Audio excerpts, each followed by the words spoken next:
Coming off another wild win this week, how have your guys handled this week after knowing you wrapped up the 4-0 part of the ACC? Well, that's a good thing for Syracuse lacrosse, but we got to focus on Navy. It's a very good lacrosse team. They're well coached. They do a great job with their team defense. They're putting enough points offensively to win games, and their goaltender's been playing very well.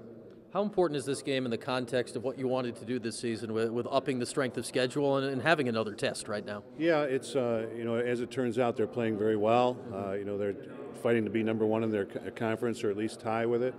So that's only going to help the RPI. When the selection committee is looking at the playoffs at the end of the year, one of the biggest numbers is your RPI numbers. So to try to get a win against the Naval Academy is going to help that cause too. You mentioned Navy's goalie Ryan Kern. He's not the biggest guy at 5'9", but he sure looks athletic out there. He is. He's very good out of the goal. I was looking at the stats the other day, and he has 20 ground balls. So that shows his athleticism and his ability to what he can do out of the goal as far as coming up with possessions. Coach, obviously a big story this week is that the faceoff actually got Danny versus Joe. Can you kind of explain maybe if there's any advantages for you guys having that little brother versus brother faceoff battle? Yeah, I don't know where who has the advantage there. I asked Danny who wins more in the backyard in the summertime, and he just smiled at me. So I guess we're gonna have to wait and see what happens during the game. Coach, what were your expectations for Brett Kennedy coming off an ACL tear for this season? Well, we saw his ability, when he came out last year, and he's got very good athletic ability and a good lacrosse player. And I think, the year for him to watch was beneficial. He could kind of see the system, what we're doing defensively.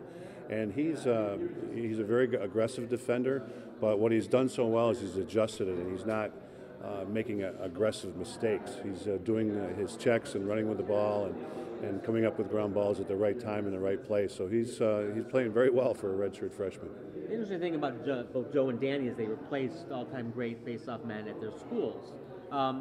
Looking back now as we're near the end of the season, any piece of advice you gave Danny about replacing Ben that looks particularly helpful, or the way he's adapted to the pressure of that role?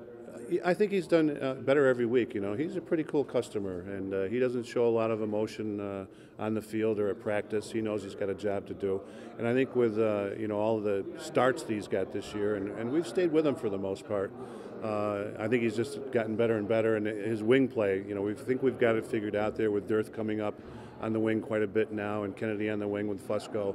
I think that's helping us gain other possessions if we're not winning the face-off clean with Dan. You've never sensed him feeling pressure about, boy, Ben was really good and I'm off to a slower start or anything like that? I haven't sensed that. No. Talk about the importance of this game, John. Not a league game, but last game before the tournament. Yeah, it's they're all big games, and if you don't come ready to play on that particular day, then you can lose the game. But Navy's doing very well in their conference. They're fighting to be number one in their conference, or at least tie for it.